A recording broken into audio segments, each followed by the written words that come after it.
Hello मित्रों, नमस्कार। मैं पंडित डॉक्टर नागेश कुमार दुबे अपने ब्लॉग में सभी का हार्दिक स्वागत करता हूं। लो मित्रों, हम फिर से आ गए और पंचांग सीरीज हमारा चल ही रहा है। तो हम आपको बता रहे हैं कि तिथि, नक्षत्र, मुहूर्त कैसे बनते हैं, पंचांग में कैसे इनका निर्माण होता है। तो हम आपको बताते गए हैं, तिथि बता दिया, नक्षत्र बता दिया है, आपको हमने कल योग बता दिया था। अब मैं आपको आज करण के बारे में बता रहा हूँ। करण क्या होता है, कैसे बनता है और करण किसे कहते हैं और कितने प्रकार के करण होते हैं।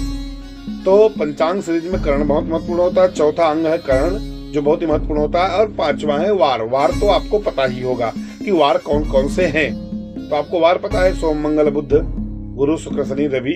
तो ये 7 हमारे जो वार होते हैं, ये हमारे वार होते हैं। तो चलिए जानते हैं करण क्या होता है। तो तिथियों का कहते हैं अर्धभाग ही करण का निर्माण करता है। तिथियों का अर्धभाग करण का निर्माण करता है। जब सूर्य चंद्रमा की देशांतर संख्या 6 डिग्री पे होती है तो एक करण का निर्माण होता है। एक करण का निर्माण होता है और एक तिथि में 2 करण होते हैं। 60 घटी की एक तिथि होती है जो 24 घंटे रहती है और एक तिथि में 2 करण आते हैं। तो इस तरह जो चौथा पंचांग का महत्वपूर्ण अंग होता है वो करण, वो तिथियों के ही अर्धभाग से उसका निर्माण होता है। वह उसका भी निर्माण सूर्य चंद्रमा के दूरी से ही निर्माण होता है, जो आपके व्रत और त्योहार का निर्णय करने में बहुत ही महत्वपूर्ण भूमिका करण निभाता है।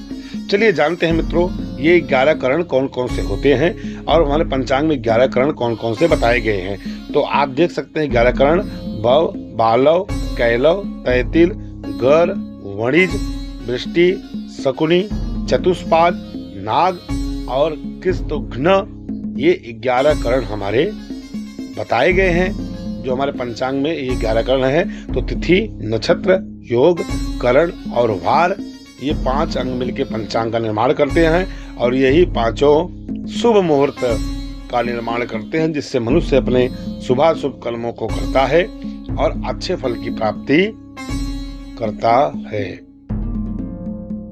तो मित्रों, पंचांग में करण भी 2 प्रकार के बताए गए हैं, चर और स्थिर।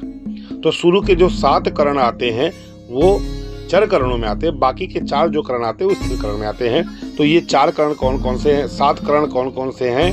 भव, बालव, कैलव, तैतिल, गर, वणिज और वृष्टि। वृष्टि को भद्रा भी कहा जाता है।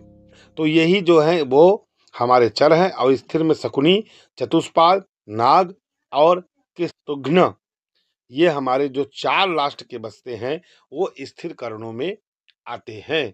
तो चर और स्थिर करण होते हैं।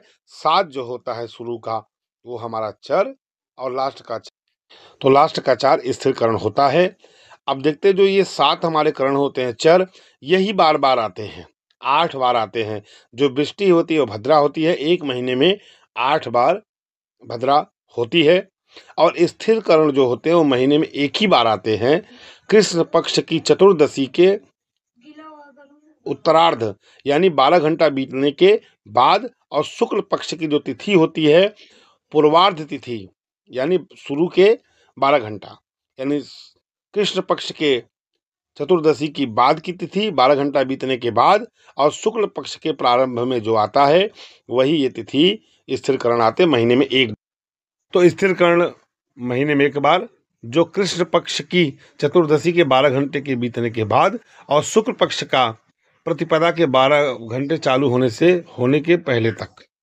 तो महीने में 1 बार आता है स्थिर करण, और बाकी बार बार यही 7 करण जो चर करण है वो आते रहते हैं। जो वृष्टि होती है, जो भद्रा होती है, जिनको भद्रा कहा जाता है, वह महीने में 8 बार आती है। धन्यवाद। हर हर महादेव।